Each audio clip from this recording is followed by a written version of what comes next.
Merci de votre patience. Est-ce que vous nous entendez? Dites dans le chat. Super. Vous avez peut-être noté, on teste un nouveau setup aujourd'hui. On a changé de plateforme, donc tout est tout nouveau pour nous. Et on va croiser les doigts pour qu'on n'ait pas l'effet démo et que tout se passe bien. Voilà. Donc merci de votre patience.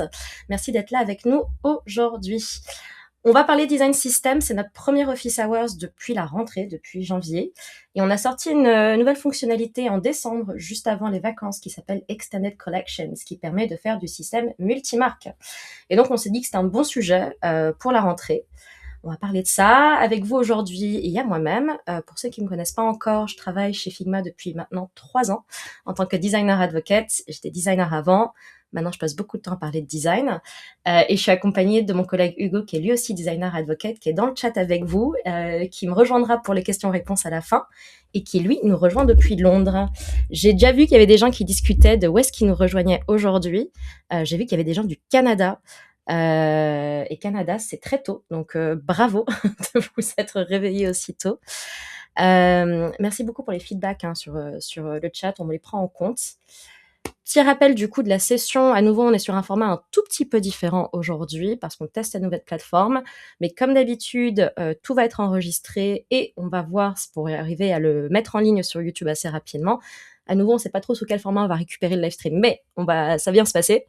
Il y a un bouton questions-réponses qui doit être sur votre droite, un petit bouton Q&A ou questions-réponses.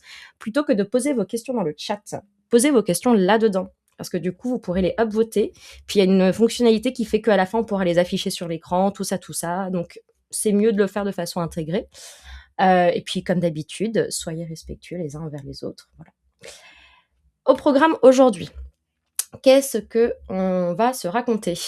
On va parler beaucoup de Extended Collection sans surprise. On va juste passer un petit peu en revue un peu le monde, on va dire, du design system multimarque avant et maintenant à quoi il peut ressembler avec les Extended Collections. On va aussi passer sur quelques fonctionnalités qui sont aussi sorties du coup en décembre, notamment l'export et l'import natif de variables. Je vais faire une démo un peu plus en profondeur pour voir différents workflows, différentes considérations surtout qu'on peut avoir quand on met en place des structures multimarques dans Figma. Et puis on fera un petit zoom à la fin sur la fonctionnalité Swap Libraries qui peut aider à la fois à faire des tests en sandbox, mais aussi à faire des migrations. Puis on prendra vos questions. S'il y en a qui sont là aujourd'hui pour apprendre un petit peu des choses sur les design systems ou sur les variables et que vous maîtrisez pas forcément très bien les deux sujets, malheureusement, on va pas trop revenir sur les fondamentaux des variables ou des design tokens aujourd'hui. Je vous invite à regarder le replay de notre session de l'année dernière sur le sujet, qui était une introduction, qui est assez bien pour commencer. C'est disponible sur YouTube. Jean ou Hugo, si vous voulez mettre le lien dans le chat éventuellement. Et on a aussi un fichier Playground sur Figma Community qui est en anglais, mais qu'on a récemment updaté pour inclure les Extended Collections et qui contient tout ce dont vous avez besoin pour monter un petit peu en compétence sur les variables. Donc, je vous invite aussi à le télécharger et à le tester. Et à nouveau, si on peut vous mettre le lien dans le chat, ça sera parfait. Voilà, voilà. Et bah du coup, sans attendre davantage, on va se lancer dans Extended Collections. Donc, Extended Collections, c'est quoi ? C'était une fonctionnalité qu'on a annoncée à Schema, qui est notre conférence design system l'automne dernier, et qui est maintenant disponible à tous les utilisateurs qui sont sur Figma Enterprise. Je dis bien Enterprise parce que du coup, c'est accessible au plus haut tiers de Figma depuis décembre. Le monde avant, on va dire Extended Collections, le monde des variables devrait vous sembler assez familier. Typiquement, quand on voulait gérer plusieurs marques ou plusieurs thèmes, on avait souvent une seule collection. Ou alors peut-être plusieurs collections. On avait plusieurs types de variables dans une collection. On peut avoir des variables de couleur, des variables de texte, dites string. On pouvait avoir des variables booléennes. On pouvait créer par exemple une collection primitive avec des valeurs brutes, puis après en faire des alias dans des collections qu'on appelait sémantiques. Sémantiques, c'est-à-dire qu'on les nommait de façon un peu plus précise sur leur usage. Et on pouvait gérer avec différentes colonnes des modes. Alors ça pouvait être du dark, du light, ça pouvait être différentes marques. Et ça marchait pas trop mal jusqu'au moment où on devait commencer, on va dire, à jongler un petit peu avec différentes notions de thèmes et de marques. Avant l'arrivée des Extended Collections, quand on devait gérer plusieurs marques et plusieurs thèmes, en fait, on devait ajouter des modes horizontalement pour représenter chaque nouvelle marque. et ça reste une bonne approche, ça pourra rester une bonne approche pour beaucoup d'équipes, et on pouvait du coup comme ça créer des différents, sous-thèmes par marque dans la limite des 40 modes qu'on avait sur Enterprise et maintenant je crois que les nouvelles limites de modes, c'est, 20 modes sur organisation et 10 modes sur pro.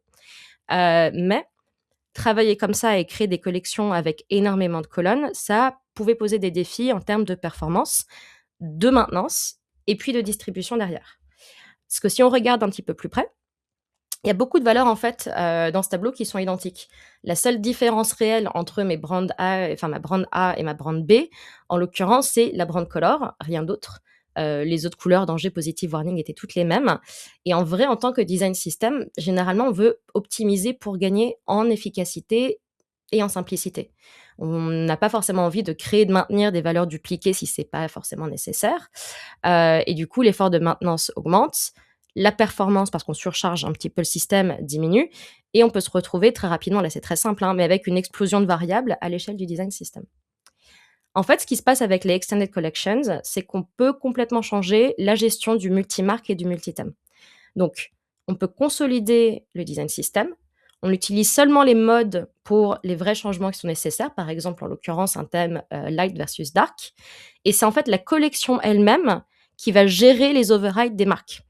Par exemple, là, ce qu'on voit, c'est qu'en fait, on a des petits tags bleus en bas de la collection B. Ces tags bleus correspondent aux valeurs qu'on a override. C'est un peu les mêmes logiques que les composants, si vous voulez. Quand on est sur un composant qu'on l'hérite, on hérite tout et tout reste connecté au composant principal. Enfin, toute l'instance reste connectée.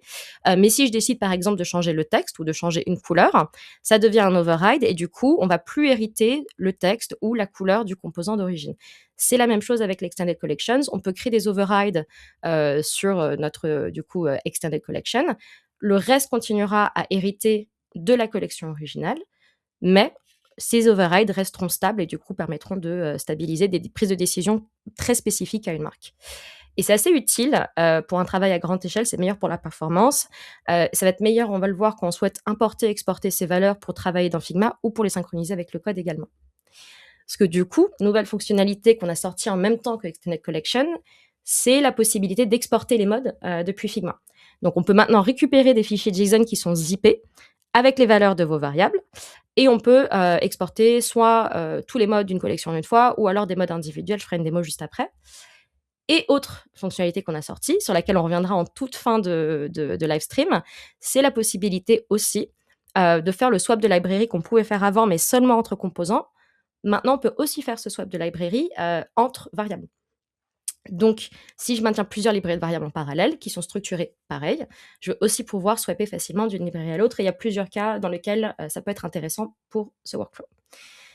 Donc voilà, ça, c'est un petit peu la vue d'ensemble de où est-ce que on va, en fait, où est-ce qu'on peut aller maintenant avec l'Extended Collection versus le monde d'origine. Maintenant, on va passer dans le fichier. On va voir à quoi ça ressemble. Alors, je vais juste prendre un petit peu d'eau parce qu'il fait soif. Évidemment, mon thé était beaucoup trop chaud, classique. Donc, je travaille dans un fichier. C'est le fichier Simple Design System. Il y a peut-être certains d'entre vous qui le connaissent parce qu'on l'a disponible sur Community. D'ailleurs, si vous voulez participer avec nous en même temps, j'ai pas mis les fichiers que je vais utiliser disponibles sur Community parce qu'il y en a un petit peu trop et que je suis pas sûre que tout le monde ait accès à Extended Collections nécessairement puisqu'il faut être sur Figma Enterprise pour y accéder. Mais si vous voulez faire 2-3 tests, notamment là pour l'import-l'export, juste ouvrez le Simple Design System sur Community et vous pouvez faire ça en même temps que nous. Je reviens. Hot tip, ne pas boire son thé super chaud dans un thermos quand on commence un live stream, ça vous brûle la langue. Donc, ça c'est notre fichier SDS. C'est un fichier design system peut-être assez standard, j'imagine qu'il parle à beaucoup d'entre vous. On a à quoi ça peut ressembler historiquement, on a des pages par composant et on a, petit shout-out, peut-être que certains d'entre vous l'ont noté, on a changé un petit peu l'UI pendant les vacances. Maintenant, on a une barre à gauche qui permet d'accéder aux variables beaucoup plus rapidement. Hop. Et je suis en full view, je peux aussi le faire en petite vue modale et la balader sur ma fenêtre, mais on va rester en full view pour le moment. Et donc, la façon dont ce fichier est structuré, on a plusieurs collections. On a plusieurs collections qu'on appelle primitives. Donc, primitive, c'est généralement quand on a des valeurs brutes. Donc là, j'ai des primitives de typographie et j'ai des primitives de couleurs. C'est juste des palettes, en fait. Et on voit que j'ai commencé à grouper ces primitives notamment par des logiques de marque. Donc, au sein de ma primitive de couleurs, j'ai mes couleurs, enfin ma palette de couleurs pour brand A, j'ai ma palette de couleurs pour brand B. Et ces couleurs primitives sont aliasées dans une collection dite sémantique, qui en l'occurrence s'appelle juste color, où on voit que les noms, du coup, font pas tellement référence aux marques ou aux couleurs en tant que telles, mais font plutôt référence à des usages. Donc là, en l'occurrence, j'ai 4 groupes. J'ai background, text, border et icon. Et à l'intérieur de tous ces groupes, j'ai différents cas d'usage sémantiques. Et vous voyez que je suis venue faire référence, du coup, à ma librairie de couleurs primitives. Je fais référence à, c'est ce qu'on appelle un alias. Et j'ai 2 modes. J'ai un mode light et un mode dark. Et si jamais je voulais rajouter une nouvelle marque, c'est là où typiquement, et d'un côté, j'irais sans doute créer un nouveau groupe. Donc, j'irais créer une nouvelle variable ici et j'irais l'appeler, enfin, je ferai un groupe avec qui s'appelle brand C. Alors, j'ai réussi à cacher mon écran. Typiquement, je pourrais créer une nouvelle couleur et je l'appellerais brand C. Brand C, par exemple, 100. Et je devrais la sortir parce qu'elle s'est mise automatiquement ici. Hop, voilà. Donc là, j'aurai une nouvelle marque brand C et dans ma color, j'irai typiquement ajouter une autre colonne que j'appellerai brand C, etc., etc. Ça, c'est le monde d'avant. Je vais supprimer et le mode et je vais supprimer le groupe que j'ai créé là. Donc, si on revient ici, ça, c'était le monde d'avant. Maintenant, on va changer un petit peu la manière dont on structure tout ça. Pour commencer, du coup, ce que je vais faire, je vais pas travailler dans ce fichier-là parce que ça, c'est mon fichier librairie propre, on va dire. J'ai pas envie de le déranger. Je veux aller faire un test dans un endroit un petit peu plus propre. Donc, ce que je vais faire, c'est que je vais importer certains éléments de ce travail-là et je vais aller, du coup, le remettre dans un nouveau fichier. Je disais tout à l'heure qu'on peut importer, exporter des modes. Donc, si je fais un clic droit sur une collection, vous voyez que je peux exporter des modes au pluriel. Ça veut dire que je vais exporter tous les modes. Ou je peux aussi juste exporter un seul mode. Si je clique sur une colonne, j'aurai export mode au singulier. Vous voyez que je peux aussi importer des modes. On verra ça plus tard, mais importer des modes directement sur une colonne, ça veut dire que je peux réimporter un JSON en override directement sur un mode existant, ce qui peut être assez utile dans le contexte des Standard Collections. On va commencer du coup dans ce cas-là par, on va exporter les modes du coup de mes couleurs primitives. Alors, vous ne le voyez pas, je vais juste, on va sortir du plein écran. Comme ça, je peux vous montrer. Forcément, ça le fait. Bon, ça le fait sur mon autre écran, mais c'est pas grave. Je vais le sauver en local. Et du coup, pareil, sur Color, je vais exporter tous les modes de Color et le sauver. Je vais vous montrer ce que ça donne dans mon Finder. Hop là. Donc, là, maintenant, j'ai 2 zips dans mes téléchargements. J'ai mon zip de Colors et j'ai mon zip de Primitive. Je vais les ouvrir. On va unzip tout ça. Hop là. Donc, celui qui était un seul mode, mes primitives, j'ai juste mon JSON directement. Celui qui avait 2 modes, vous voyez que ça a créé un folder, enfin, ça a créé un classeur avec directement les 2 JSON séparés, un JSON par mode. Donc, ça garde les modes séparés. Et si on va creuser un petit peu à quoi ça ressemble à l'intérieur, on voit que du coup, là-dedans, on a à la fois, si je reprends, on a du coup le nom du groupe, le nom de la valeur, on a le style, le type de token auquel ça correspond, donc là de couleur. On voit le color space, donc RGB dans lequel on est, les différentes valeurs, l'alpha, c'est-à-dire l'opacité, le codex qui dépend de ça. Et là où ça devient intéressant, donc tout ça jusqu'à présent, toute cette structure-là, ça correspond au mapping du W3C, du standard qui a été sorti du coup à l'automne dernier. Et à côté de ça, ce qui est intéressant, c'est qu'on rajoute des notions d'extension qui sont liées au ID de Figma. Ces ID, en fait, c'est l'identifiant que Figma a, et ce qui va nous permettre notamment de faire des remappings derrière quand on va essayer de reconnecter les choses entre elles, notamment nos alias. Donc on voit qu'on a ça, et on voit aussi qu'on a un truc qui s'appelle code syntaxe. Alors code syntaxe, pour ceux qui connaissent pas, j'en profite pour faire une aparté et vous montrer ce que c'est, parce que c'est assez utile. Donc sur n'importe quelle variable, en fait, on est capable, de définir une code syntaxe qui correspond à la valeur qu'on veut que cette identifiant de variable ait côté code. Parce que là, typiquement, dans Figma, je l'appelle brand A100, mais peut-être que côté code, c'est pas comme ça qu'il doit s'appeler. Et du coup, quand j'utiliserai toutes les fonctionnalités de code de Figma, que ce soit le MCP ou que ce soit DevMod, on va pouvoir récupérer la valeur qui correspond à ce token côté code. Ça, c'est assez pratique. Et donc, c'est aussi inclus dans le JSON qu'on extrait. Donc tout ça, c'est chouette. Maintenant qu'on a ça, ce que je vais faire, c'est qu'on va réimporter dans un fichier tout propre. Donc là, je suis dans un fichier tout vide, je suis connectée à rien, j'ai pas de variable et vous voyez qu'on a un petit bouton qui dit «Import». Donc on va importer et alors ce qui est important quand on importe, c'est l'ordre dans lequel on importe. Donc, si, je vais commencer directement par mes primitives, donc mon, JSON qui est tout seul, je l'importe et autre chose très importante, il y a vraiment 2 choses à avoir en tête quand on fait les imports. Si on importe des choses qui sont aliasées sur d'autres choses, l'ordre est important, donc il faut toujours commencer par la primitive avant d'importer le fichier qui contient les alias, parce que sinon Figma va pas réussir à remapper, vers les valeurs d'origine et le deuxième point, c'est que pour arriver à remapper, Figma a besoin du nom des collections. En fait, pour arriver à faire le remapping, on a besoin de récupérer les mêmes noms. En fait, quand j'ai exporté là mes colors, il a retenu que le white 1000 appartient à une collection qui s'appelle color primitive. Donc, ce qui est important, c'est de récupérer ce nom-là aussi. Donc, maintenant que j'ai récupéré toutes mes primitives et que j'ai renommé ma collection, je vais pouvoir créer une nouvelle collection, importer. Et là, je vais importer d'un coup les 2 modes que j'avais exportés. Hop.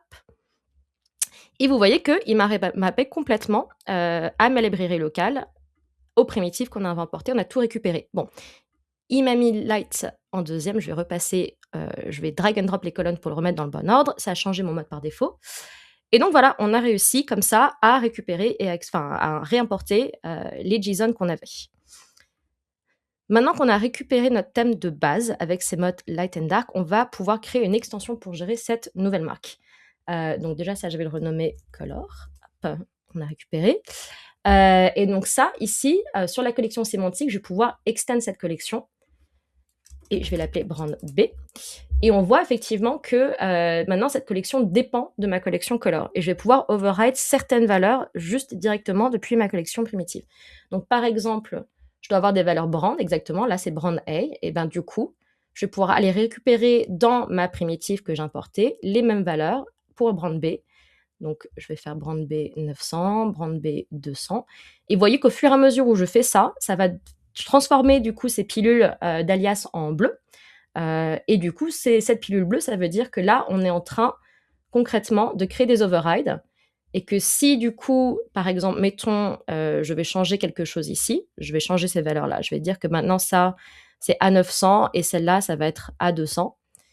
En fait, hop, ça va pas updater la première parce que je l'ai override, mais ça a updaté, vous voyez, tertiary parce que tertiary continue d'être connecté à la collection d'origine qui est du coup cette collection qui s'appelle color. Donc, ça, c'est comment on peut faire une extension. Ce qui est intéressant aussi, c'est qu'on peut faire des extensions d'extensions. Donc, je pourrais, là, ça devient un peu compliqué, mais je pourrais faire une extension de brand B. Alors, peut-être qu'on peut se dire, mais à quoi ça sert? C'est un peu inutile, c'est un peu overkill. Oui, peut-être. Mais ça peut être intéressant quand on fait du multimarque, du multiplateforme, peut-être du multilangue. Donc, mettons que notre brand, je vais pas faire ça. Attendez, je vais supprimer celle-là. Ce qu'on va faire, c'est qu'on va garder une brand B et on va faire une autre extension. Comme ça, on peut vraiment voir à quel point on peut créer différents niveaux et différentes sous-couches. Je vais faire brand C. Donc, peut-être que par ma brand B, c'est une brand, je sais pas, c'est une brand qui est bleue et qui est distribuée à plein d'endroits. Et j'ai une brand C, c'est une brand qui est rouge, qui est distribuée à d'autres endroits.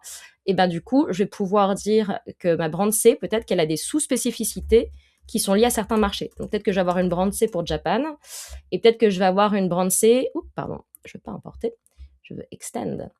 Je vais avoir une brand C pour, par exemple, le Moyen-Orient, Middle East. Et dans ces cas-là, en fait, je vais pouvoir peut-être venir impacter... bon, là, on est sur des choix de couleurs, mais typiquement, ça pourrait être, par exemple, des choix de typographie. Ou peut-être qu'effectivement, il y a une couleur qui est un petit peu différente sur certains marchés. Mais tout le reste doit rester connecté sur la marque elle-même. Et cette marque elle-même doit rester connectée, par exemple, sur un design system central qui est en marque blanche, en white label. Et comme ça, tout reste interconnecté. Donc, ça peut être pratique éventuellement de réfléchir à ce genre de setup. Et une fois que j'ai créé tout ça, hop, je vais revenir sur le fichier. Une fois que j'ai créé tout ça, du coup, je peux juste publier ma librairie comme si c'était une librairie standard. Et du coup, en ce faisant, je donne accès à tout ce que je viens de créer, y compris mes Extended Collections, à différentes organisations. Et donc, si jamais, hop, maintenant je vais aller remplir en fil, je vais mettre un brand fil Je crois que c'était les backgrounds. Hop, je crois que c'est celui-là qu'on a fait. Hop et donc là, typiquement, je suis en color. Donc vous voyez que par défaut, je suis sur color et je suis en light. Je peux basculer de light et dark. Ça, c'est la beauté des extended collections aussi, c'est qu'on peut commencer à avoir du coup, d'un côté, on a le mode de la collection, de l'autre côté, on a les différentes collections et voilà et maintenant je passe sur brand B. Hop, là, je suis en light, je passe en dark. Ah, j'ai pas updaté les valeurs dark sur brand B, mais vous comprenez la logique, tout ça pour dire et donc toute cette, expérience de consommation avec ce petit double drop down, vous le retrouverez sur tous les fichiers qui sont connectés sur cette librairie, qui ont accès à cette librairie. Donc, maintenant qu'on voit à peu près, à quoi ça peut ressembler de faire tous ces workflows-là, on va voir un peu plus près l'impact que les design systèmes multimarques peuvent avoir sur la structure qu'on donne à ces variables. On nous demande souvent: «C'est quoi la meilleure structure pour nos variables?» La réponse est toujours: «Ça dépend». Quand on arrive sur du système multimarque, ce qui est intéressant, c'est qu'on peut commencer à trouver du sens dans des partis pris qui ne seraient pas idéaux quand on est sur du monomarque. C'est pour ça que c'est vraiment une histoire de ça dépend. Donc si je vais dans mon fichier là, extension locale, là on est sur un fichier où il y a beaucoup de partis pris. Donc ce que je vais vous montrer, c'est pas un exemple ultime à reproduire tel quel, c'est juste beaucoup de points de réflexion qu'on peut avoir en tête au moment où on prend ses décisions pour son propre design system multimarque en fonction de ses besoins. Et quand je dis ses besoins, c'est à la fois, oui, peut-être les besoins de maintenance, mais c'est surtout les besoins de la marque et du setup que vous avez. Typiquement, ce que j'ai montré tout à l'heure, en fait, tout le monde n'a pas besoin de changer en fonction du marché. Peut-être qu'il y a des choses à trouver en commun entre différentes marques qui vont vous simplifier la vie, et cetera. Là, sur ce fichier-là, un des partis pris qu'on a fait, c'est qu'on est sur un système relativement simple. On part aussi du principe qu'on a, nos styles, nos variables et nos composants qui sont tous dans le même fichier. Dans la vraie vie, il y a plein de gens qui travaillent aussi sur des fichiers différents entre les variables et les composants. Ça pourrait très bien marcher sur des fichiers différents aussi. Et donc si on regarde un petit peu plus près ce qu'on a fait sur nos variables déjà, donc on a des primitives. Ces primitives, on les a structurées notamment par marque. Donc on a un groupe, brand A et brand B. Vous voyez qu'on n'a pas grand-chose dedans. On est surtout, centré sur les styles de texte. Donc on a, des font weight, mais on a surtout des font family. On a nos brand names. On n'a pas de couleur dans les primitives parce qu'on a pris des parties qu'on a pris, c'est que comme c'est un petit système, on va gérer directement les couleurs comme des valeurs, X directement dans la couche sémantique. Encore une fois, ça dépend. Il y a pas de bonne et mauvaise solution. Beaucoup de gens vont créer des alias au niveau des couleurs. Nous, sur l'échelle de ce système-là, quand on l'a mis en place, on s'est dit: «En vrai, pas forcément besoin, au niveau où on est pour l'instant, de regrouper tout ça et de créer, on va dire, un autre niveau de prise de décision». Mais, il y a pas forcément de bonne ou de mauvaise solution. Et donc, cette collection qu'on appelle thème, c'est notre couche sémantique, c'est celle qu'on va extend. Non, j'aurais pu l'appeler, brand A, j'aurais pu l'appeler white label, j'aurais pu l'appeler le nom de mon design system. Et dans ce thème-là, contrairement à mon autre fichier SDS où si vous vous rappelez, on avait une collection de couleurs qui était séparée de notre collection de typographie, qui était séparée de notre collection, je crois de spacing. Là, on a dans thème beaucoup de choses différentes. On va avoir des variables de couleurs, on va avoir des variables de padding, de spacing, de radius. Et on va aussi avoir des variables de typo. Un autre truc intéressant à avoir en tête, c'est que là, si vous voyez un petit peu de plus près comment c'est groupé, vous voyez qu'on commence à avoir des noms de groupes qui sont pas forcément sur des usages, mais qui sont plus sur des composants. Donc on a un groupe article, un groupe byline, un groupe hero image. Et pourquoi est-ce qu'on a groupé, ces variables par groupe de composants plutôt que par nomenclature entre guillemets «plus simplement sémantique»? En fait, il y a 2 choses. Quand on commence à créer des variables par composant, on va créer évidemment plus de variables parce on va pas se concentrer sur les logiques communes de couleurs, par exemple, background primary, background secondary. On va se concentrer sur, à chaque fois, on va peut-être démultiplier les besoins, de créer des différents types de variables. Mais sur un setup multimarque, parfois, on a souvent besoin d'un contrôle un peu plus granulaire sur l'expression des marques pour pouvoir permettre des déviations. C'est-à-dire que, peut-être qu'une marque C et une marque, B vont pas du tout avoir la même façon, par exemple, de construire un bouton et on va devoir créer la structure pour permettre, ces différentes interprétations. On pourrait, oui, certes, créer des variables, entre guillemets, «sémantiques» plus génériques pour minimiser la maintenance. Donc, par exemple, je crois que si je vais voir sur, byline, là, mon background en light mode, c'est EF, ED, ED et je crois que, non, c'était pas celui-là, c'est le foreground, c'est ça. 26, 26, 26 et c'est le même directement sur Hero Image. Pourquoi est-ce que j'ai besoin de la démultiplier alors que c'est les mêmes valeurs? Peut-être que j'aurais pu les grouper ailleurs, à un autre niveau, j'aurais pu les consolider ou pas. Encore une fois, ça dépend du niveau de flexibilité que je veux donner à mes marques pour s'exprimer. Donc ça, faut y réfléchir. Autre chose intéressante, c'est je crois que si je vais sur, Button, là j'ai créé un sous-groupe, j'en ai créé qu'un seul, mais j'ai un sous-groupe de Button qui s'appelle Brand. J'aurais pu avoir, Button slash autre chose. On peut créer, des sous-groupes directement dans ces groupes, et ça peut être intéressant aussi pour structurer sa collection. Typiquement, on peut avoir différents types de boutons, pareil et à nouveau vouloir donner beaucoup plus de possibilités dans les choix d'interprétation de marque de ces boutons, donc ça peut être utile. Qu'est-ce qu'on a d'autre? On a le shadows, donc tout ce qui va être drop shadow, on a créé un groupe à part. Alors c'est intéressant parce que les drop shadows, j'aurais pu peut-être me dire à nouveau, bah, on a créé plein de groupes par composant. Si un composant, il a, par mon article ou mon bouton, ils ont une drop shadow, peut-être que j'aurais dû intégrer ma drop shadow au niveau du composant et créer des variables séparées pour chaque drop shadow. J'aurais pu, j'ai pris le parti de ne pas le faire et d'avoir une seule shadow générique pour tout, tout mon système. J'aurais pu créer peut-être 2 ou 3 shadows génériques. À nouveau, j'aurais pu les brancher et les associer de plus près à des composants spécifiques. Je ne l'ai pas fait, c'est un choix. Tout choix est valable. Et sinon, j'ai quoi d'autre en bas? J'ai ah oui, headline, subheadline, body, body small caption. Ça, c'est mes 5 styles de texte que j'ai dans ce design system-là. Donc j'ai fait un groupe, par style de texte. L'idée, c'est d'avoir un mapping parfait entre text style et groupe de variables. Ça peut sembler peut-être un peu excessif de faire ce mapping one-one. Après tout, on peut se dire, bah, j'avais déjà 2-3 primitives ici, j'avais déjà mes font weight, j'avais déjà les noms de mes typos. Pourquoi est-ce que je ne vais pas juste directement aller les balancer dans mes textiles ici? Pourquoi est-ce que je m'embête à créer une surcouche entre les deux? En vrai, c'est pas totalement déconnant de créer cette couche entre les deux. Déjà, dans tous les cas, vous n'allez pas échapper aux textiles pour distribuer vos décisions, vos prises de décision sur les textes, pour les distribuer en package, on va dire. De toute façon, il faut passer par les textiles. Par contre, l'idée, c'est de mettre des variables dans les textiles pour pouvoir paramétrer avec les extended collections et faire du multimarque ou du multi-thème.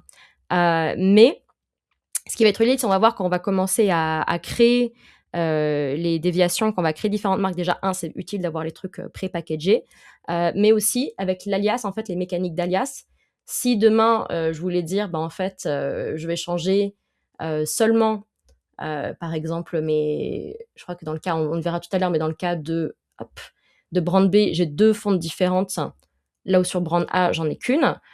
Si je voulais justement changer l'expression de brand B et créer une nouvelle typo, mais je voulais l'intégrer directement à mes styles de texte, je pourrais gérer ça, entre guillemets, à travers les différentes couches que j'ai dans mes variables, plutôt que de devoir gérer ça directement dans les styles de texte. Et je peux le propager plus rapidement. Donc ça, c'est utile. Et donc si je regardais, je vous montrais tout à l'heure les styles de texte, à peu près ça que ça donne. On a la font family qu'on a récupérée, de headline font family. On a notre font weights. Et puis on a aussi des chiffres entre guillemets magiques qui ne sont pas aliasés, mais on a créé ces chiffres aussi dans notre collection sémantique. Donc ça, c'est à peu près comment tous les différents partis pris qu'on a fait pour structurer nos variables dans le contexte de cette collection-là. À nouveau, je vous donne juste des billes de réflexion, c'est pas ça forcément le bon setup pour tout le monde. Maintenant, ce qu'on va faire, c'est qu'on va commencer à mettre du coup ces différentes variables dans un de nos composants. On a un composant qui s'appelle Breaking News, c'est une petite barrière rouge. On va commencer. Donc là, je vais du coup commencer. Et alors, ce que vous voyez, c'est que l'intérêt aussi d'avoir groupé ça par composants, c'est qu'au moment de les appliquer aux différents composants, c'est quand même vachement plus pratique parce que du coup, je peux les retrouver très rapidement. Hop. Je vais récupérer mes selection colors. On va mettre notre breaking foreground alt. Allez, mon zozo. Alors, si Figma décide de ne pas m'aider aujourd'hui, ça va être compliqué. Hop là, donc là, normalement, on a mis toutes nos couleurs. On est pas mal sur les couleurs. On va aussi mettre...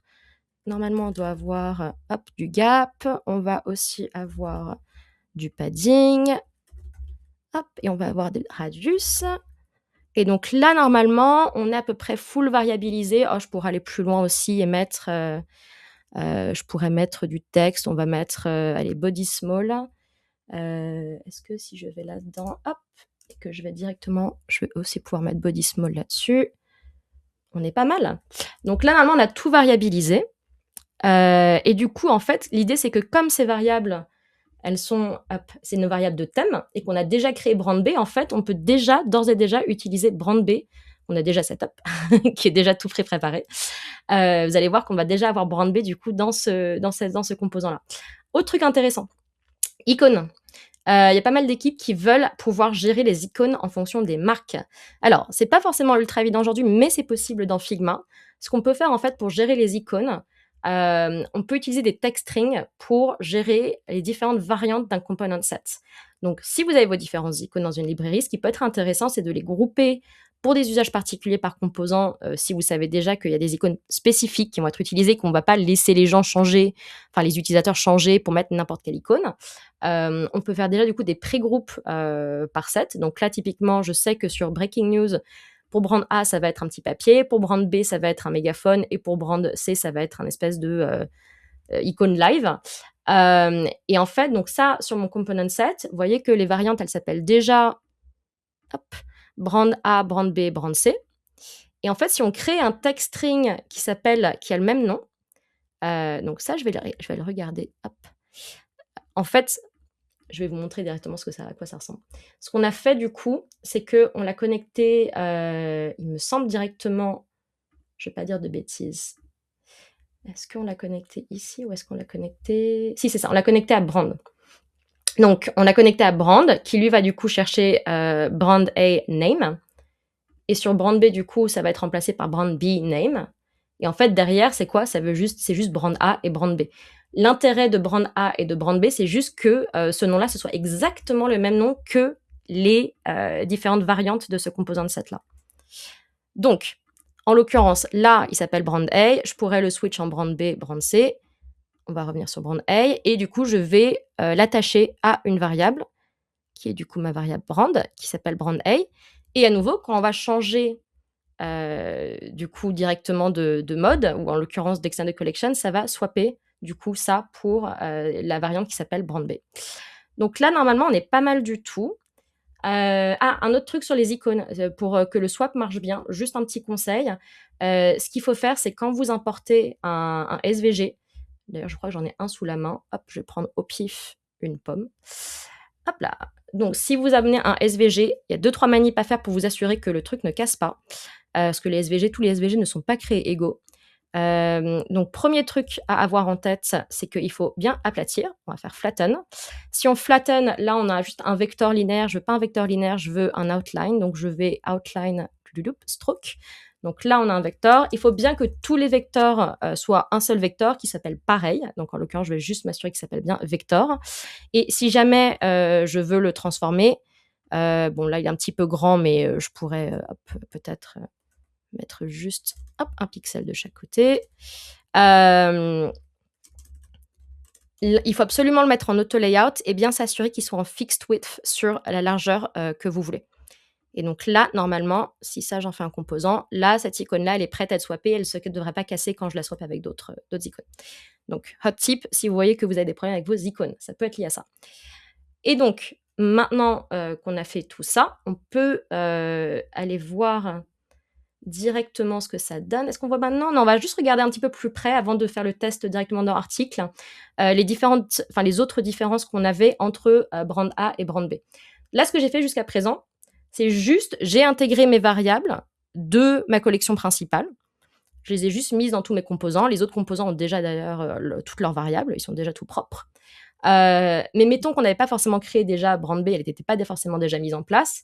Les grosses différences qu'on a, c'est que on a des typos différentes. Donc là, instrument sense, et là, on a robotoserif, et on a un petit Arial qui se balade en caption, là où avant, on n'avait que la même typo partout.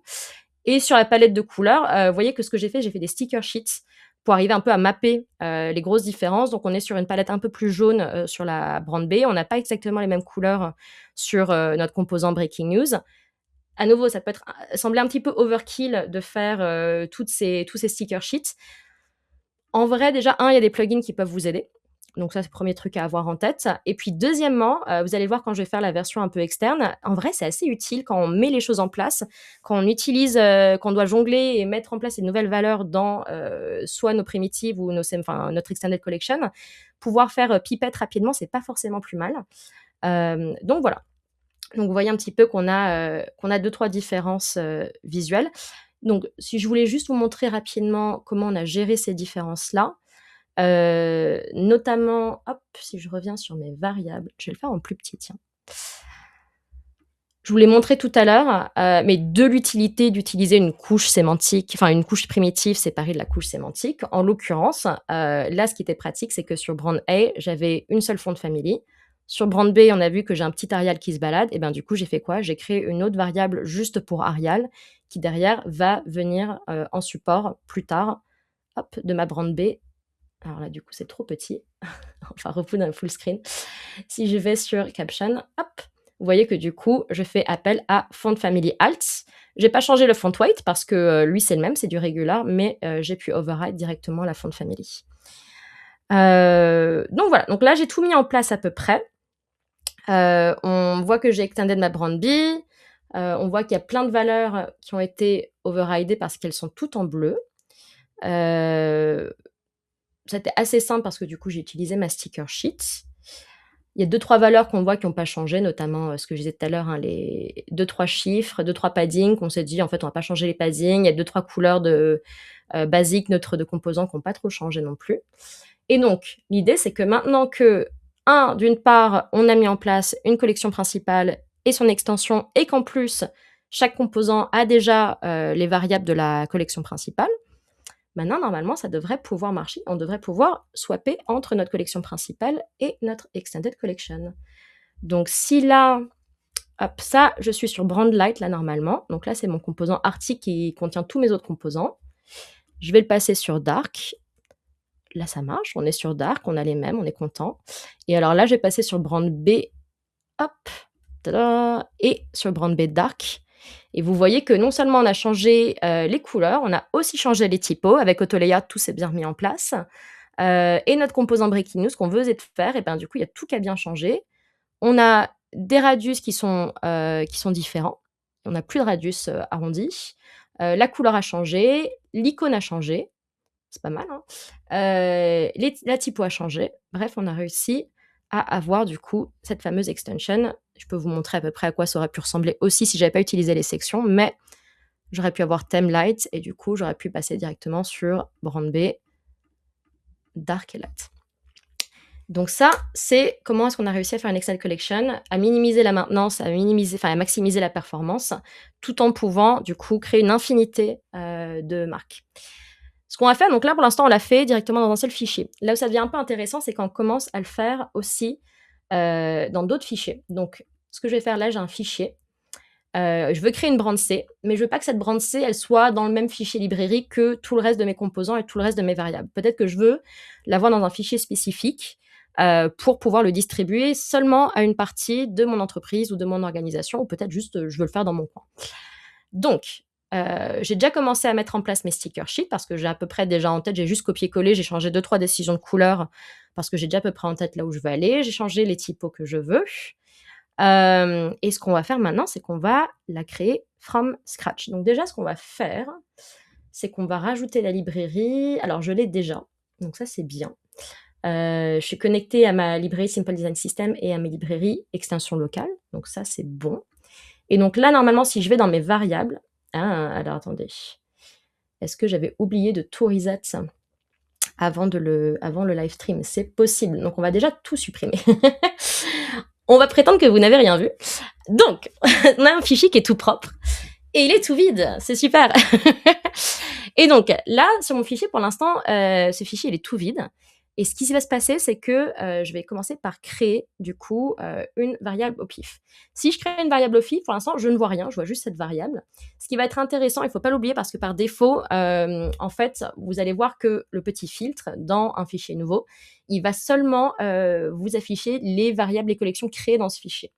Sauf que nous, ce qui nous intéresse, c'est All Collections. Si j'active All Collections, là, ce que vous voyez, c'est qu'on va avoir plein de collections grisées qui vont s'afficher. Ça, c'est les collections auxquelles on a accès depuis ce fichier parce qu'on est branché sur des librairies qui contiennent ces collections. D'ailleurs, là, j'en ai trop et je pense que j'en ai trop parce que je suis branchée sur Simple Design System. Je ne veux pas être branchée sur Simple Design System, donc on va l'enlever. Donc voilà, là on n'est que branché sur le fichier dans lequel on travaillait, notre fichier extension locale. Voilà, et donc là on voit bien que j'ai mes primitifs de tout à l'heure, et j'ai ma collection thème, et j'ai aussi ma sous-collection brand B. Et ce qui est intéressant, c'est qu'elles sont grisées, je ne peux pas les toucher, je ne peux pas les modifier. Ça, c'est juste pour me dire, tu y as accès, elles sont là, tu y as droit. Je peux copier les valeurs de la string, enfin du nom de la variable ou de la variable en tant que telle, mais je ne peux pas les modifier.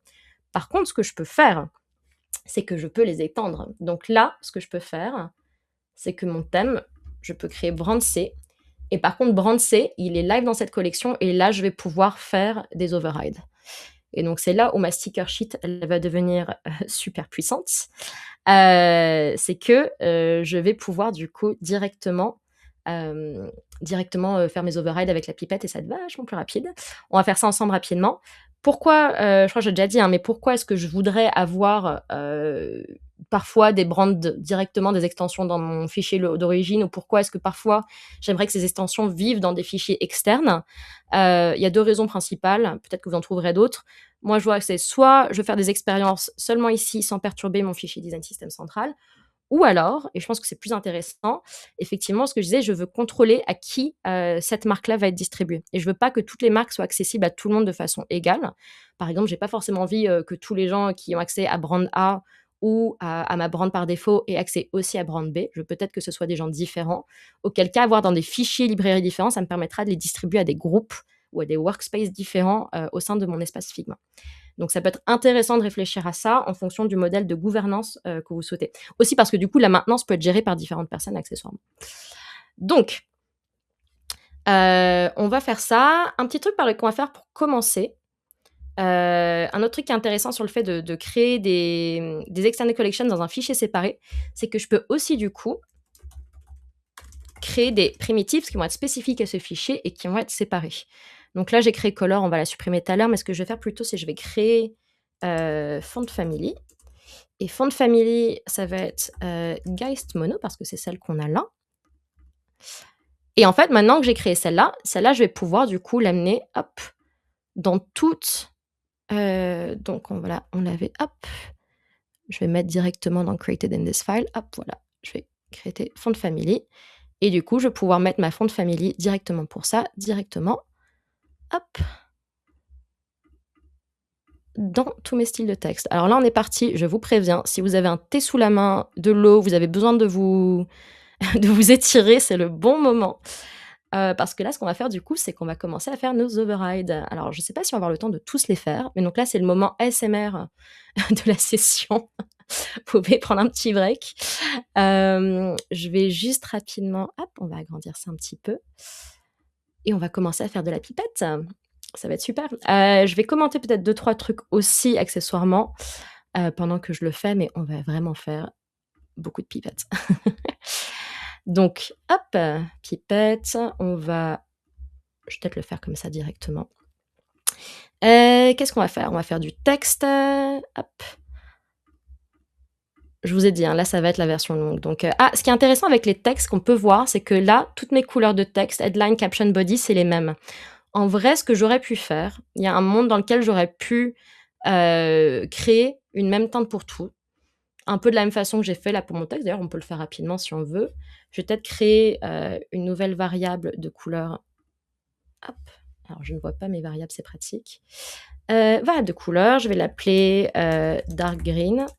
Et du coup, hop, celle-là, je vais pipetter ma text headline. Et maintenant que j'ai mon dark green en local, bah, peut-être que du coup, c'est plus simple et je vais pouvoir directement faire référence à cette variable-là. Ah, un autre truc intéressant, c'est que, vous voyez, je peux aussi reset les overrides. Donc, hop, librairie dark green.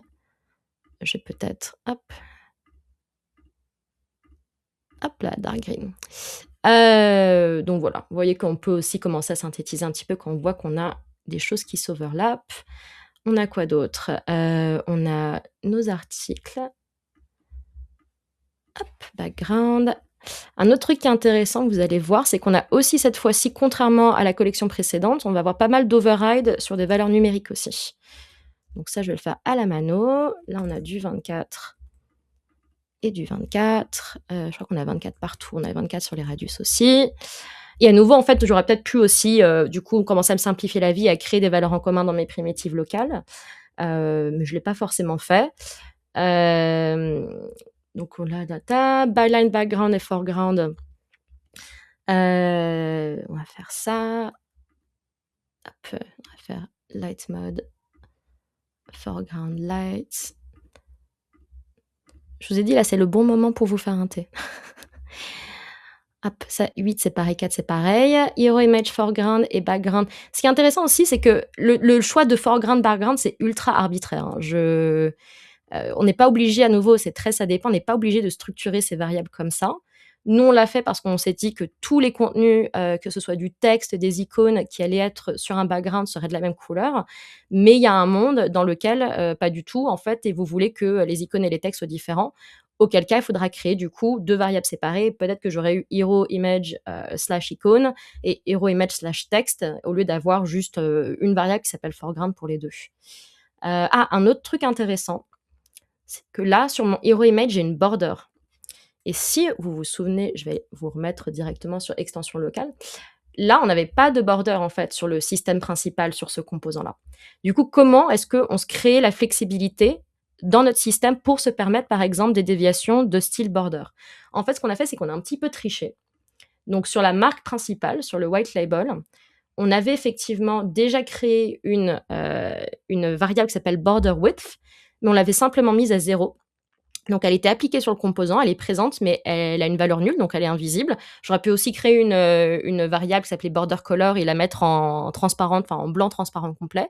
Mais ce que ça me permet de faire, c'est le fait de l'avoir dans le système me permet du coup, là, dans ce cas-là, de faire un override et je vais pouvoir faire apparaître du coup une border directement sur le composant, juste pour cette marque-là. Donc voilà. Qu'est-ce qu'on a d'autre?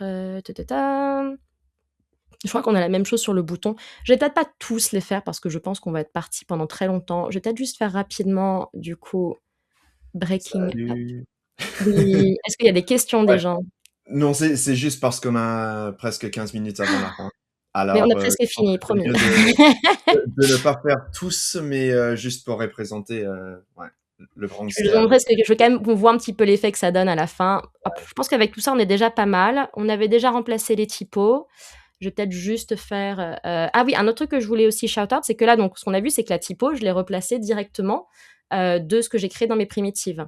Mais je peux aussi aller faire des overrides en allant chercher des trucs qui sont dans mon design system principal. Donc là, en l'occurrence, ma font weight sur ma headline, par défaut, elle était medium sur mon système, mais je veux qu'il soit bold. Et en fait, si je vais dans mon fichier principal, j'avais déjà des primitives créées pour les différentes font weights. Et donc, je vais pouvoir aller override en utilisant celle-ci, par exemple. Donc ça, c'est un autre truc à avoir en tête, c'est que les overrides, ils peuvent venir un petit peu de n'importe où. Lui, il était régular. Et je pense que les autres, on devait déjà être régular. Et ça devait déjà être bon, exactement. Hop. Bon, on est pas mal.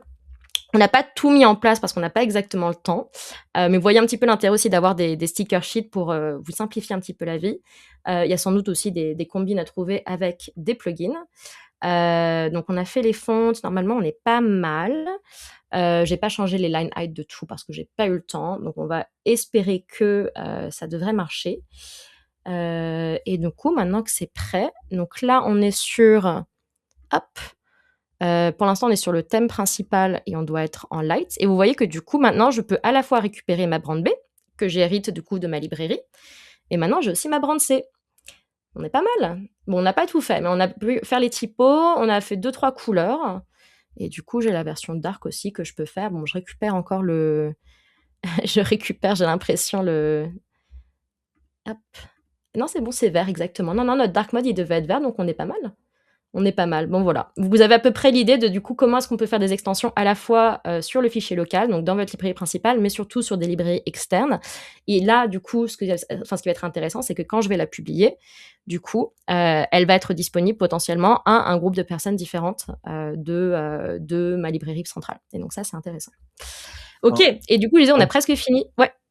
Ouais, en voyant ça, j'ai un rêve d'un jour d'avoir la possibilité, un peu comme des cellules dans une formulaire, de draguer ça, de faire ça, pour copier-coller tous les valeurs qu'on fait comme Mmh. override, parce que dans ce moment-là, on a juste la possibilité de sélectionner avec le eyedropper. Ouais. Oui, oui, oui, oui. Et du coup, dernier truc, je vous ai promis qu'on vous montrerait un petit peu la mécanique de swap. Donc on va vous permettre de faire du swap. Je disais tout à l'heure, hein, swap historiquement, ça permettait à des fichiers design notamment de passer d'une librairie de composants à une autre, si et seulement si les composants étaient équivalents, notamment s'ils avaient les mêmes noms. Et c'était assez pratique pour pouvoir monter en version sur les design systems côté Figma. C'est-à-dire quand il y a plusieurs versions du design system qui existent en parallèle, on pouvait dire du coup moi je vais dupliquer ma librairie pour créer cette nouvelle version. L'ancienne librairie, on n'y touche plus, mais il y a encore des personnes qui sont branchées dessus. Et le jour où ils sont prêts, ils peuvent faire un swap et basculer sur la nouvelle librairie, par exemple. Mais ça couvrait seulement les composants, ça couvrait pas les variables. Et donc, il y avait des questions sur le versionning des variables, sur comment est-ce qu'on pouvait tester l'impact d'une nouvelle version sans rien casser, comment est-ce qu'on pouvait fournir peut-être plusieurs versions en parallèle à ces designers pour pouvoir leur donner le choix. Donc là, ce qu'on peut faire, ce que je vais faire, c'est que je vais faire un peu la même chose que j'ai fait tout à l'heure. Je vais déjà commencer par importer du coup, à nouveau, hop, mes collections. Je vais bien renommer la collection avant d'importer, hop, la sémantique. Donc, et je vais bien surtout me rappeler de réordonner mes modes. Donc là, c'est bon, j'ai Light en Default Mode. Donc ces collections-là, en fait, là, aujourd'hui, c'est la même collection qu'on avait dans notre Simple Design System initial. Dans ce Simple Design System, d'ailleurs, j'ai tous mes composants qui, du coup, eux, sont déjà branchés sur les variables, du coup, de ce fichier-là. Moi, ce que je veux faire, c'est j'aimerais tester, je vais peut-être faire un rebranding. Et ce rebranding, du coup, j'aimerais qu'il soit plutôt bleu. Donc, ce que je vais faire, c'est je vais peut-être, du coup, commencer à mettre, du coup, des couleurs bleues. Je vais le faire rapidement sur mes couleurs par défaut. Hop, je vais mettre en 200. Toi, tu vas être en 300. Hop, on va juste faire sur quelques-unes, on va juste faire sur les couleurs par défaut, parce que je crois que c'est la couleur qui sont sur la plupart des composants. Comme ça, on pourra bien voir la différence. Hop, je vais faire, donc texte, on a fait, border rapidement. Donc là, mettons, je fais vraiment à l'arrache, hein, mais l'idée c'est que je suis en train par exemple de tester une nouvelle version ou alors carrément de développer une nouvelle version et je vais faire pareil pour mes icônes. Hop, 500 et je vais mettre 400. Hop là. Donc là, on a créé une nouvelle version de cette librairie. Celle-ci n'est pas branchée, on n'est pas sur une extension. Donc là, je récupère aucun héritage de la collection principale. C'est un peu plus comme un sandbox, ou alors ça pourrait être juste une V2. Et donc maintenant que j'ai fait ça, ce qu'on va pouvoir faire, alors première chose à avoir en tête, c'est qu'il faut publier. C'est-à-dire le swap ne peut se passer que entre deux librairies. Donc déjà, je vais commencer par devoir publier ces variables et faire de ce fichier sa propre librairie. Il va publier rapidement ces petites variables. On est content. Et donc là, maintenant, ce que je vais faire, c'est que je vais importer directement depuis mes assets des composants de mon design system pour voir un peu l'impact que mon rebranding, ou en tout cas les modifications que je pense apporter au système peuvent avoir. Je vais apporter 2-3 trucs, je vais apporter des cards. Je vais faire quoi? Je vais prendre l'accordéon aussi, tiens, pourquoi pas. Et donc, tous ces variables aujourd'hui contiennent des composants des variables pardon, qui appartiennent, tous ces composants pardon, ont des variables qui appartiennent à mon design system origin. Et ce que je vais pouvoir faire du coup, c'est si je vais dans l'icône librairie, Manage Libraries, je vais aller directement dans la librairie que j'ai ajoutée à ce fichier et je vais pouvoir swap tout ce qui est contenu dans cette librairie. Je vais pouvoir le swap pour du coup importer et swapper. Et ce qui m'intéresse surtout, c'est les variables. Donc je vais dire, hop, bon, elle s'appelle collection, j'ai oublié de la renommer, mais c'est pas grave. Normalement, ça devrait marcher quand même. Et du coup, color primitive se map sur color primitive. Les autres, j'ai pas besoin parce que j'ai pas envie de les tester. Les composants, j'ai pas de composants. Hop, et donc là, papa.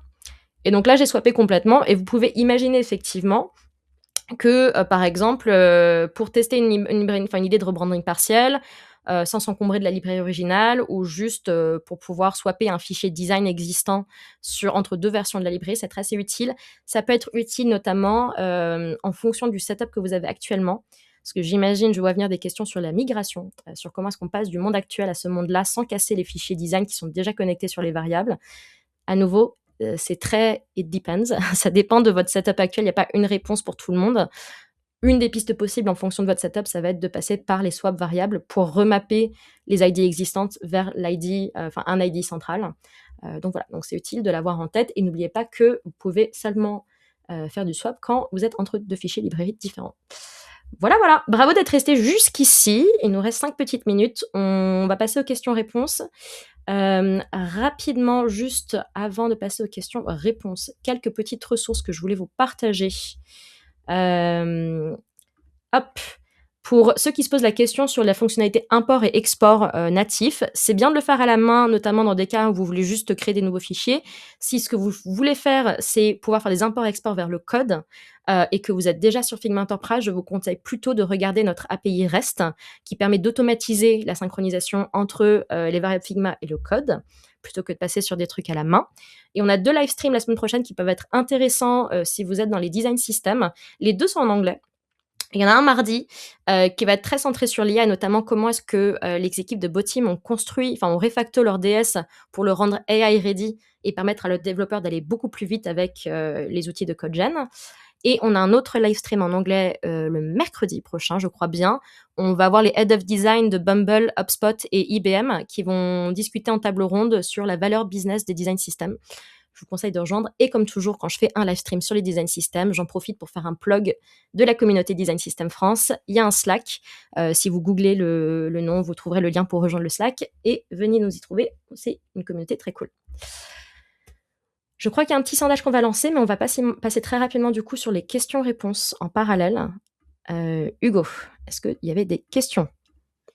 Ouais, et premièrement, il y a une question sur le coût de Enterprise. La question, je pense que j'en peux lancer en bas.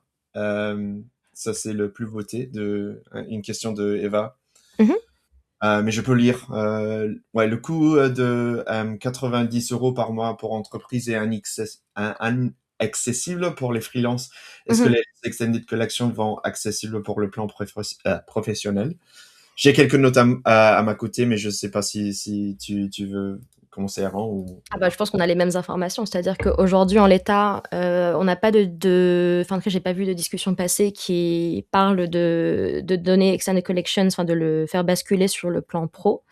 Par contre, ce qu'on a fait, c'est que du coup, on a augmenté le nombre de modes limites qui étaient sur Pro de 4 à 10. Donc, normalement, vous avez un peu plus de flexibilité pour jouer avec les différents modes et faire quand même un petit peu de multimarque. À nouveau, Extended Collection, c'est pratique dans une histoire de vraiment maintenance à très très grandes échelles. Ça va être aussi pratique sur du multi-thème, multi-plateforme, multi-marché très profond. Donc, je m'attends pas forcément à ce que tous les profils freelance aient nécessairement besoin d'aller aussi loin que certaines vraiment très très très gros groupes là-dessus. L'autre truc à avoir en tête, c'est que ce que j'ai montré en termes de import-export et de swap, normalement, import-export, c'est sûr, c'est accessible à tout le monde. Donc, vous pouvez toujours utiliser ça pour pouvoir du coup dupliquer vos fichiers. J'ai pas fait la démo, mais quand on fait import-export, on peut aussi du coup override des modes. Bon, ça c'est Extended Collection spécifique, mais on peut aussi importer par-dessus des modes Extended pour aller plus vite. Mais le Swap Library aussi, ça Il est aussi fonctionne accessible pour tout le monde, il me semble que oui. Il me semble que Alors, Swap, c'est aussi accessible pour tout le monde. Et ce qui peut vous donner quand même des clés pour faire du multimarque ou pour gérer du multimarque, même si vous pourrez pas du coup avoir ce côté héritage, on va dire, avec une librairie centrale et une infinité de marques possibles qui peuvent se brancher sur ce white label. ouais, ça c'est un peu le cas, c'est que il y a cette limite parce que pour la majorité de travailler à cet niveau et d'avoir une marque blanche pour le système de design, il fallait quelques marques. Alors ça c'est normalement un problème pour des entreprises assez grandes. Alors ça c'est un peu le coût associé à ceci, à mon avis. Deuxième question, c'est quel plugin recommandez-vous pour gagner du temps sur ces sticker sheets? Je sais pas si J'en ai quelques-uns. J'attendais la question, du coup, il faut que je publie. Alors, attends, je vais juste prendre. Hop là. Je vais reprendre ce fichier-là. Oups là, attends, je vais juste prendre l'onglet qui m'intéresse. Hop. Il faut que je publie absolument cette ressource un jour. C'est tous mes plugins préférés. Mais j'aime beaucoup ces deux-là qui permettent de documenter assez rapidement une fois que vous avez documenté des styles. Enfin, déjà, première chose, vous pouvez utiliser, il y a pas mal de plugins qui sont assez cool pour créer du coup des palettes de couleurs. Je recommande celui-là notamment de Aurélien Cocorico qui est français. Et je crois que Le celui-là aussi partager est dans le français. chat parce qu'on Ouais, on tout voit à pas fait. l'écran. Alors, Ouais. copy link to figma.com. Je vais vous les mettre dans le chat aussi du coup. Ça, c'est le plugin pour créer des palettes de couleurs assez rapides. Ça, c'est le lib hop, copying link to figma.com. Et si vous voulez du coup en faire directement des, on va dire, auto-documentation, j'aime bien celui-là parce qu'on dirait des petits widgets Pantone. Hop, les deux sont bien, mais ça dépend juste de quel format vous préférez. Hop, ils sont assez cool tout ça. Donc il y a pas mal de choses qui permettent en vrai d'accélérer un petit peu les processus, qui permettront aussi d'aller plus vite vers des variables. Mais l'idée, c'est pas juste de créer des variables, c'est aussi que ces variables-là se mappent bien. Donc vous pouvez peut-être passer par des variables juste le temps de en gros, créer vos palettes, la convertir en variable avec un plugin. Ces variables-là, vous les convertissez en documentation visuelle, toujours avec un plugin. Et derrière, vous pouvez faire Pipette ou vous pouvez faire une autre mécanique un peu plus manuelle pour pouvoir la remapper exactement sur la même structure que vous avez sur votre collection principale qui existe aujourd'hui. Ok. Et effectivement, Nicolas, tout à fait raison. Figma Make aussi marche très très bien pour documenter visuellement. Tout à fait, je recommande.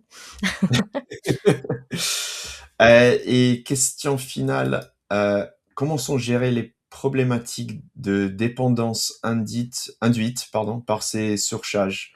Par exemple, brand A discontinué, mais brand B basé dessus. Moi, j'ai réfléchi un peu, mais j'ai pas tout à fait testé ça. Mhm. Normalement, on voit que nous allons inclure tous les variables au niveau au niveau plus haut. Dans le cas de cette marque blanche. Alors, Mhm. normalement, c'est pas le cas de discontinuer avec le niveau plus haut, mais euh, j'ai pas vu beaucoup d'exemples où ça c'est le cas pour le moment, parce qu'avant c'était tout à fait au même niveau. Alors c'était juste pour Mhm. discontinuer avec une mode au lieu de. Ouais.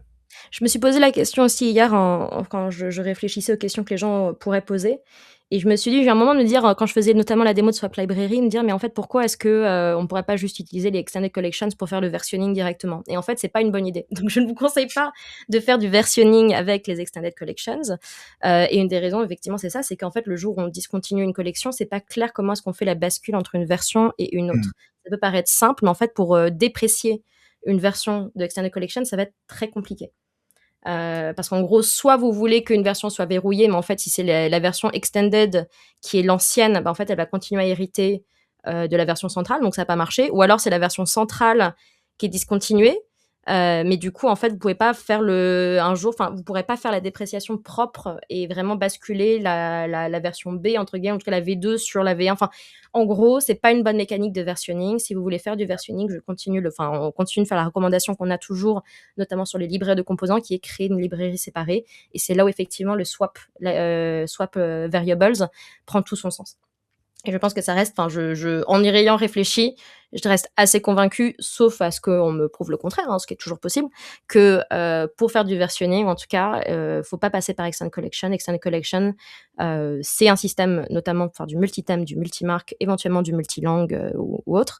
Mais si vous voulez faire différentes versions, à nouveau, je pense qu'on va passer sur une duplication de fichiers et on va utiliser la mécanique de swap pour pouvoir maintenir différentes sources de vérité en parallèle, quitte à ce qu'une, du coup, soit plus maintenue et un jour complètement dépréciée et supprimée, pendant que l'autre continue de vivre. Alors, on a beaucoup de Et je vois questions. les systèmes de branches, tout à fait. Le système de branche peut rester une Ah ouais. version, le système de versionning aussi. Je pensais notamment, en fait, le système de branche marche dans le monde où tu vas tu vas faire un rollout complet de ta nouvelle version et que tu veux que tout le monde passe sur la version supérieure. Ça marche super bien, donc ça, je vous conseille. Mais on a aussi, je pensais, les gens pour moi qui étaient intéressés par Extended Collection, c'est des gens qui veulent donner la liberté à leurs consommateurs de basculer oui ou non sur une nouvelle version. Parce que parfois, on a le cas où, en fait, côté code, ils continuent à maintenir plusieurs versions du code. parce que c'est comme ça que le code marche et que le code permet à différents ingénieurs de basculer à différents moments. Et du coup, pour imiter cette mécanique-là, notamment sur des logiques où il y a par exemple des grandes boîtes avec plusieurs projets en parallèle et qu'il y a des projets qui doivent rester sur une V1 et continuer à travailler sur la V1 et les autres projets sur la V2, ils veulent pas utiliser les branches parce qu'ils veulent pas forcer les gens qui sont sur V1 à passer sur V1. Et c'est dans ce cas-là qu'avoir plusieurs fichiers séparés, donc des duplicats de librairies qui vivent en parallèle, peuvent marcher. Et un jour, on dépréciera la V1, la librairie V1 par exemple. On a encore des questions, mais je pense qu'il faut terminer la session maintenant parce que N'hésitez pas à nous contacter, que ce ouais. soit Hugo ou moi directement sur LinkedIn si vous continuez à discuter, ou alors encore mieux, encore une fois, googlez la communauté Design System France. Je suis sur le Slack, on est beaucoup à être sur le Slack et il y a une partie questions-réponses et on peut continuer à discuter et à s'entraider là-dessus. Merci beaucoup. Merci à tous. Au revoir. Ciao, ciao.